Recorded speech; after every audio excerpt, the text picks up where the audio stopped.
अस्सलाम वालेकुम गाइस। आज हम जनरल साइंस 5th क्लास इसको शुरू करने जा रहे हैं। इसके कंटेंट में टोटल 10 चैप्टर हैं। सबसे फर्स्ट चैप्टर है क्लासिफिकेशन ऑफ लिविंग ऑर्गेनिजम्स। इसको हम आज पढ़ेंगे। क्लासिफिकेशन ऑफ लिविंग ऑर्गेनिज्म में हम जो एनिमल्स की क्लासिफिकेशन है उसको स्टडी करेंगे। सबसे पहले हम इनके मीनिंग देख लेते हैं। क्लासिफिकेशन का मतलब होता है ग्रुप्स बनाना। जिस तरह आपकी क्लास में जो आपका स्कूल है उसमें 5 क्लासेस हैं, तो उनको सबको एक असेंबली में आप जब इकट्ठे करते हैं तो आपको नहीं पता चल रहा होता कि कौन कौन सी क्लास है। और जब उनको आप सेक्शन में बना देते हो, उनको क्लासेस में डिवाइड कर देते हो, इससे आप लोगों को पता चल जाता है कि ये क्लास A1 है, ये क्लास 2 है, ये क्लास 3 है, या 4 है या 5 है। इस तरह से नेक्स्ट है लिविंग ऑर्गेनिज़म। लिविंग कहते हैं ज़िंदा, ऑर्गेनिज़म जानदार। ओके, तो जानदार हमें पता है वो चीज़ जो सांस लेती है उसके कहते हैं जानदार। वो ग्रो करती है, वो रिप्रोड्यूस करती है, अपनी नस्ल बढ़ाती है, उसको सबको बोलते हैं जानदार।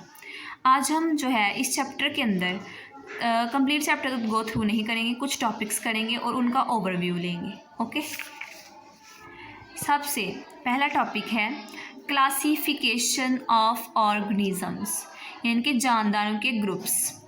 किस तरह से उनको ग्रुप्स में तकसीम किया गया है, किस वजह की बना पे तकसीम किया गया है और क्यों किया गया है।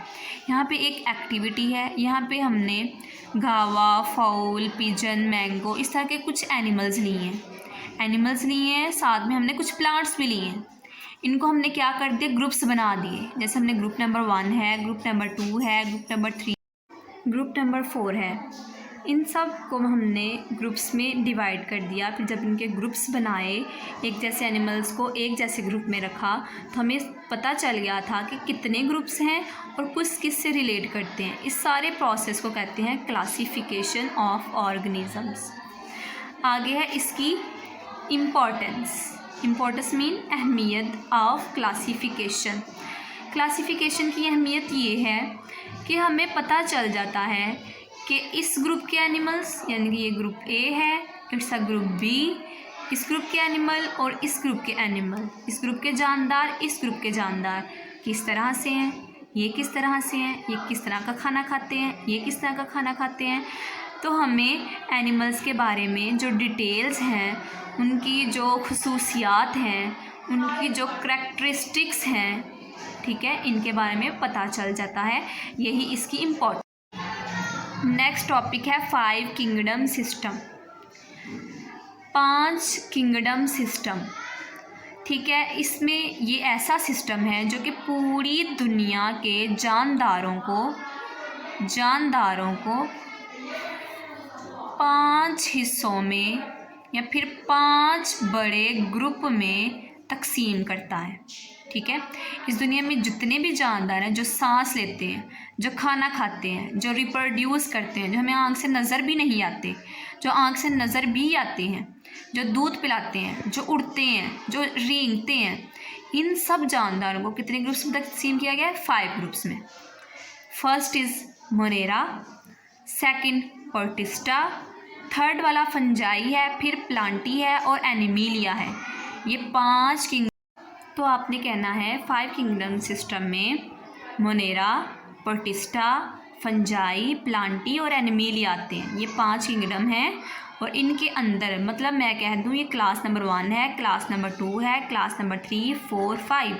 इस क्लास के अंदर जो ऑर्गेनिज्म होंगे वो और होंगे, इस क्लास के और होंगे, इस क्लास के और, इस क्लास के और इस क्लास के और।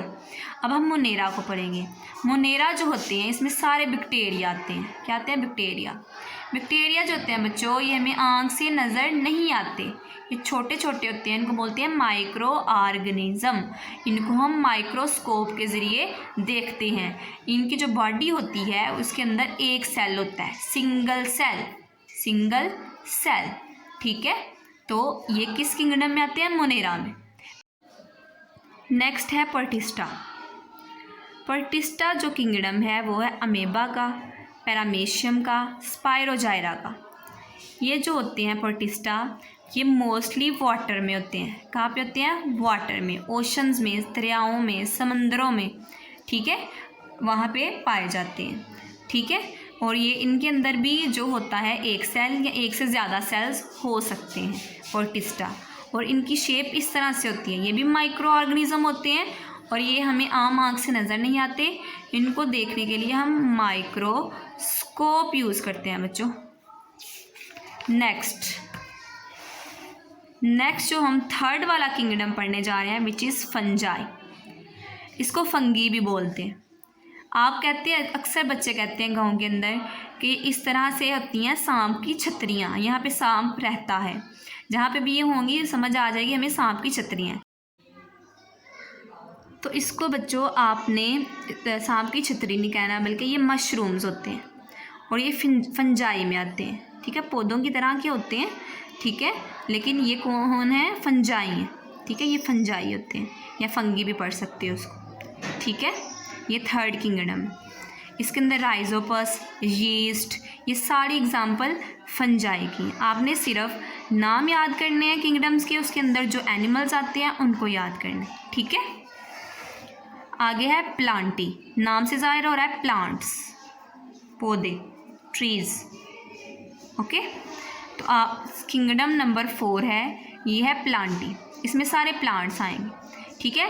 और ये बड़े बड़े होते हैं। आपको पता है प्लांट्स जो हैं उनके अंदर एक से ज़्यादा सेल होते हैं। सेल जो एक छोटा सा एक नुक्ता होता है, और ये देखें ये छोटा सा नुक्ता हमें आम आँख से नज़र आता है, लेकिन इससे भी छोटे सेल होते हैं।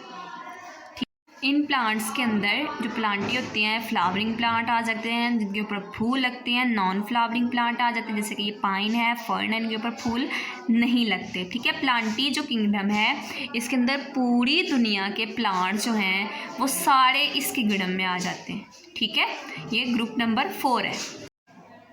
आगे बच्चों ग्रुप नंबर 5 है एनिमीलिया। इसके नाम से ही जाहिर है कि इसके अंदर सारे एनिमल्स को हम उर्दू में कहते हैं जानवर। इंसान भी एक जानवर है, ठीक है। इसके अंदर सारे जानवर जैसे कि रैबिट्स हैं, डक है, क्रैब है, ये सारे एनिमल्स एनिमीलिया किंगडम के अंदर आते हैं। और ये था आज का 5 किंगडम सिस्टम लेक्चर। नेक्स्ट इंशाल्लाह हम फ्लावरिंग प्लांट्स को करेंगे, नेक्स्ट टॉपिक करेंगे। तब तक के लिए अल्लाह हाफिज़।